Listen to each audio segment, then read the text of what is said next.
kids in Jefferson County are being denied that by the politics of the local teachers union. Senator, you endorse the Tennessee system of taxation.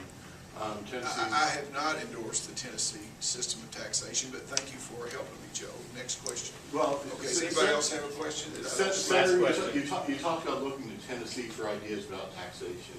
Tennessee's unemployment rate is 0.1% below Kentucky's. Well, let me ask you something, Joe. What percentage of their adult population is gainfully employed? What is their per capita income? You know, you have to look at the total picture in Tennessee. And that's what I was going to ask. The bottom line of it is this. We have a tax system that is broken in Kentucky.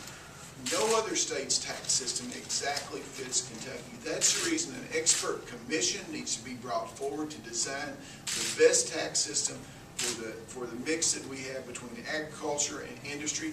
Everybody except for Steve Beshear, and now maybe Joe, possibly you, but everyone else admits that the tax system in the state of Kentucky has to be changed. The difference is, are you going to change it in such a way that will make sure that we are the most productive state in the union, the best place to create and retain jobs? And that's what we have to do. Our tax system, it makes no sense whatsoever if you have an incentive program that relieves people from the tax system in order for them to create jobs. And I'll give you an example. The economic development bill that the governor talked about, and I did vote for the economic development bill because we had no way of knowing how it was going to be abused by the governor in this sort of way. Since the 2009 special session, late in the session, we passed that economic development bill. Since then, the governor has issued $900 million in economic development incentive promises. The vast majority of those promises have been to manufacturing companies.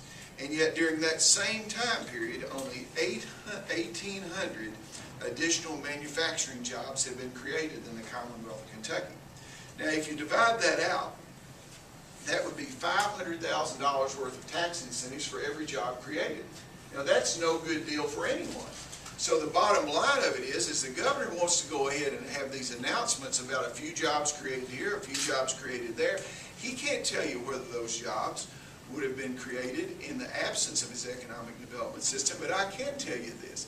If the same taxes that we would normally, in my belief, relieve companies from did not exist, then those jobs would be created by everyone. If we change the unemployment insurance rates in the state of Kentucky, if we worked on the workers' comp rate, if we changed the personal income tax rates, all those things have worked in other states to create a better atmosphere and create jobs. So the governor wants you to have to come to Frankfort, Kentucky with your hat in hand and your hand out to let his economic development director, who he personally chose, and was, you know, to make the decision on who gets these incentives. And I don't think that that's the way government ought to work. I think everyone ought to have a fair shot at creating jobs, and a changed tax system will do that. You brought up That's all the time we have today. Thank you all very much.